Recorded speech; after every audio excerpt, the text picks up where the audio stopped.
Well, good morning, my dear students. First of all, you are most welcome in Astuna Devi Puja Girls Intermediate College, Sisotar. I am going to teach you about the first lesson, rest portion, question answer. जैसा कि हम लोग class 11th में mercy poem जो है हम लोग already पढ़ चुके हैं। अब उसमें जो क्वेश्चन आंसर आ रहा है उसको हम लोग आज सॉल्व करेंगे। तो आप लोग अपने किताब सामने रख लीजिए, चाहे नोटबुक रख कर नोट कीजिए। और ये 11th क्लास है, जैसा कि मैं बता चुका हूँ। फर्स्ट क्वेश्चन है, what are the qualities of mercy. What are the qualities, गुण क्या है ऑफ मर्सी, मैंने दया का गुण क्या है। आंसर में होगा the qualities of mercy are the following. दया का गुण जो है निम्नलिखित है। इट इज़ नेचुरल, पहला यह स्वाभाविक होता है। दूसरा, it is like gentle rain, यह सुखद वर्षा के समान होती है, चाहे हल्की वर्षा के समान होती है। तीसरा, इट इज़ ट्वाइस ब्लेस्ड, यह दोहरा वरदान है। It is the most powerful, यह बहुत शक्तिशाली होती है। तो कहने का मतलब कि ये जो चार क्वालिटीज़ है ये मर्सी का है, जिसको आप लोग याद कर लीजिएगा। जनरली बोर्ड एग्जाम 11th का जब एग्ज़ाम होगा उसमें आएगा। When does the second question, when does the earthly power becomes God like, कब जो है संसारिक शक्ति जो है, अर्थली पावर माने संसारिक शक्ति, बिकम माने हो जाती है, गॉड लाइक माने भगवान के समान। आंसर होगा earthly power becomes God like when mercy seasons justice. संसारिक शक्ति बिकम्स गॉड लाइक माने भगवान के समान हो जाती है व्हेन, जब मर्सी माने दया, सीजन्स माने मिल जाती है, जस्टिस मतलब न्याय के साथ। मतलब संसारिक शक्ति जो है भगवान के शक्ति के समान उस वक्त होती है जब दया जो है न्याय के साथ मिल जाती है। अब क्वेश्चन नंबर 3 जो है, give the central idea of the poem, कविता का मुख्य भाव लिखिए, चाहे केंद्रीय भाव लिखिए। तो मैं आंसर में लिखा हूँ, गौर से सुनिएगा।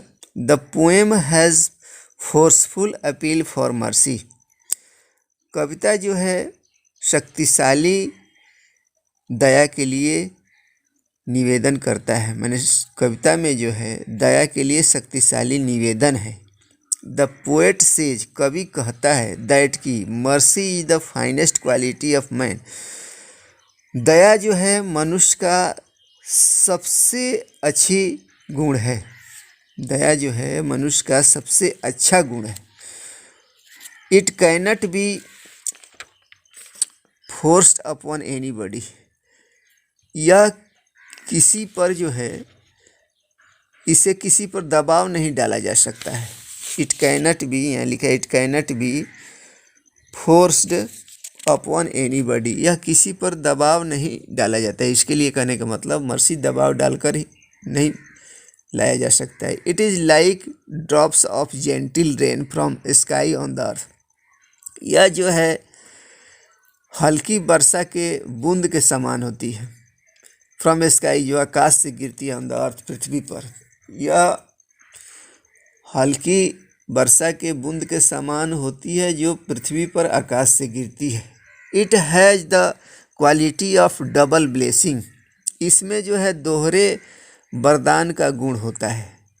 दोहरे आशीर्वाद का माने दो ठो आशीर्वाद ही रखती है, कहने का मतलब इसमें जो है दोहरे वरदान का गुण होता है। It blesses a person who shows mercy, यह वरदान देती है उस व्यक्ति को जो मर्सी दिखाता है, दया दिखाता है। And also the person who receives mercy, और उस व्यक्ति को भी वरदान देती है जो दया पाता है। Mercy increases the glory of a king more than his crown, दया जो है बढ़ाती है the glory of a king, राजा के गौरव को, मोर देन हिज क्राउन, उसके मुकुट के अपेक्षा ज़्यादा। माने दया जो है राजा के मुकुट के अपेक्षा उसके गौरव को ज़्यादा बढ़ाती है। Crown is the symbol of worldly power of a king, मुकुट जो है राजा का सांसारिक शक्ति का प्रतीक होता है। वाइल, जबकि मर्सी है the moral and spiritual power, जबकि दया जो है नैतिक और आध्यात्मिक शक्ति होती है। It is the divine virtue of God, यह जो है ईश्वरीय गुण है भगवान का।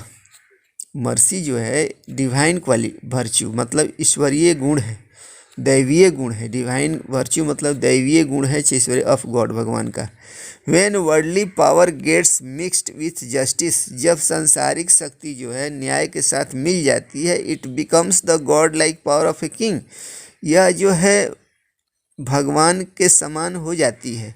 पावर ऑफ ए किंग माने राजा की शक्ति जो है, राजा की शक्ति जो है ये भगवान के समान हो जाती है जब यह न्याय के साथ दया मिल जाती है। तो ये सेंट्रल आइडिया हुआ, इसको आप लोग बार बार पढ़िएगा और ये नोट कर लीजिएगा और बार बार पढ़िएगा, आपकी तैयारी हो जाएगी। अब क्वेश्चन नंबर 4 है, find out the figures of a speech use in the line. इस लाइन में अलंकार का प्रयोग किया। फिगर्स ऑफ ए स्पीच मतलब क्या होता है? अलंकार। लेकिन मैं आप लोगों को पढ़ाया नहीं हूँ, अलंकार साथ हम लोग को पढ़ना है, जिसमें पहला आता है सिमिली, जिसका अर्थ होता है उपमा। अब इसको पहचानने के लिए बस सीधा सा एक तरीका बता देता हूँ कि एज चाहे एज लाइक, चाहे लाइक, अगर ये सब वर्ड्स आ जाए तो आप समझिएगा कि वो सिमिली है। और क्लास में इसको डिटेल में मैं फिगर्स ऑफ स्पीच पढ़ाऊँगा, क्योंकि ये 2-3-4 पीरियड का ये चैप्टर है। अब ये ड्रॉफेथ एज द जेंटिल, अब एज आ गया, यह जो है गिरती है मंद हल्की वर्षा के रूप में, फ्रॉम द हेवन मतलब आकाश से, अपॉन द प्लेस माने बीनीथ मतलब धरती पर। तो ये सिमिली है, कहने का मतलब इसमें एज आ गया। तो जहाँ एज देखिएगा, लाइक देखिएगा, एज देखिएगा, वहाँ समझिएगा कि आप सिमिली है। और क्वेश्चन नंबर 5 जो है उसमें एक्सप्लेनेशन दिया है 4-5 ठो, जो उसमें 2 पीरियड कम से कम लगेगा, मतलब 1.5 घंटा 2 घंटा से कम नहीं लगेगा उस एक्सप्लेनेशन को लिखवाने में। तो वीडियो में संभव नहीं है, मैं क्लास में लिखवा दूंगा। हम लोग यहीं तक रहने दें। बहुत बहुत धन्यवाद।